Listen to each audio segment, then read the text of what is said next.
تصور اشتباهی وجود داره که اگه فردی همواره وسایل و اطرافش رو با دقت مرتب کنه، دائما دستاشو بشوره و برنامه‌ها و کارهاش رو با جزئیات کامل و ریزبینی انجام بده، ممکنه مبتلا به OCD باشه. در واقع OCD مخفف اختلال وسواس فکری یا عملیه که نوعی بیماری جدی روانی به شمار میره. در مورد این بیماری اشتباهات و عقاید نادرست زیادی از طرف جامعه و حتی افراد حرفه‌ای وجود داره. بیاین با چند افسانه شروع کنیم.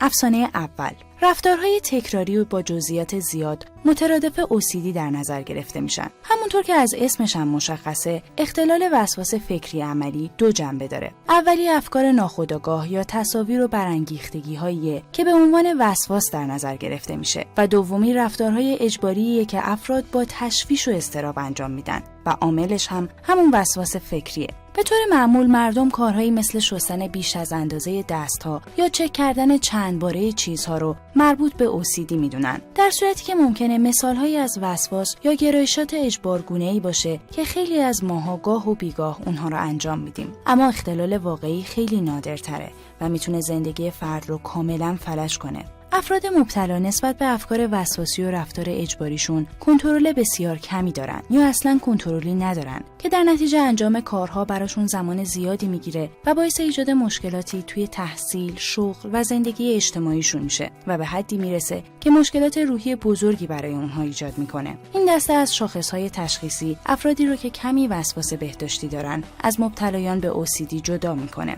افسانه دوم: نشانه اصلی OCD شستن مداوم و پیوسته دست هاست. درسته که شستن دائمی دست ها بین مردم نشانه اصلی این بیماری شناخته میشه، اما در این رابطه وسواس و اجبار عملی شکل‌های متفاوتی دارن. به طور مثال وسواس میتونه به شکل ترس از بیماری و آلودگی، نگرانی از صدمه زدن به دیگران و حتی شیفتگی به اعداد، الگوها، اخلاقیات و هویت جنسی هم بروز پیدا کنه. گفتنیه که اجبار میتونه طیف‌های زیادی از کارها رو در بر بگیره، از نظافت مداوم و چک کردن پی در پی تا مرتب کردن وسایل با جزئیات زیاد و راه رفتن بر اساس الگوی از پیش تعیین شده. افسانه سوم: مبتلایان به OCD نمیدونن که غیر منطقی و بی‌معنی رفتار میکنن. بسیاری از مبتلایان به OCD در واقع رابطه بین وسواس و رفتار اجبارگونه خودشون رو به خوبی درک میکنن. اطلاع از این افکار و رفتارهای غیر منطقی همراه با ناتوانی از قطع این رفتارها یکی از دلایل شدت اضطراب توی این بیماریه. مبتلایان به OCD میگن که فکر میکنن دیوونن، چون به دلیل افکار غیر منطقیشون مدام دچار تشویشن و کنترل رفتارشون براشون خیلی سخته. بنابراین به طور دقیق چه چیزی باعث OCD میشه؟ جواب ناراحت کننده اینه که دقیقاً نمیدونیم عامل این بیماری چیه، اما با این وجود چند تا سرنخ مهم داریم. OCD اختلالی مربوط به زیست شناسی عصبی در نظر گرفته میشه. به بیان دیگه، سلول‌های عصبی مغز کسانی که از OCD رنج میبرن طوری با هم ارتباط دارن که رفتارشون رو با یک الگوی خاص انجام بدن. تحقیقات نشون میدن که 3 منطقه از مغز به اشکال مختلف درگیر رفتارهای اجتماعی، طرح‌ریزی‌های شناختی پیچیده، فعالیت‌های داوطلبانه و پاسخ‌های انگیزشی و احساسیه. تکه دیگه این پازل اینه که OCD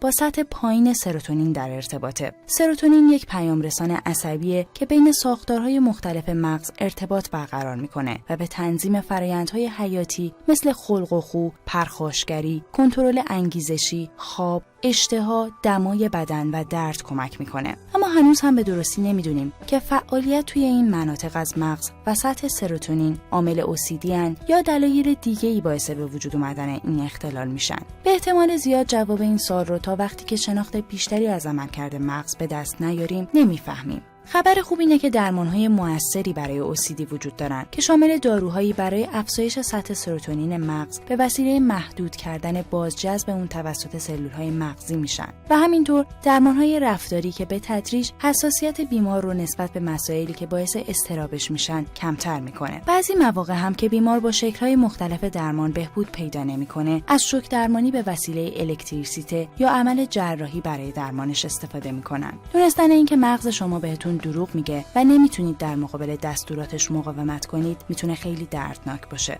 اما با دانش و درک میتونید به دنبال کمک برید و تحقیقاتی که در آینده روی مغز انجام میشه شاید پاسخی که به دنبالش هستیم رو فراهم کنه.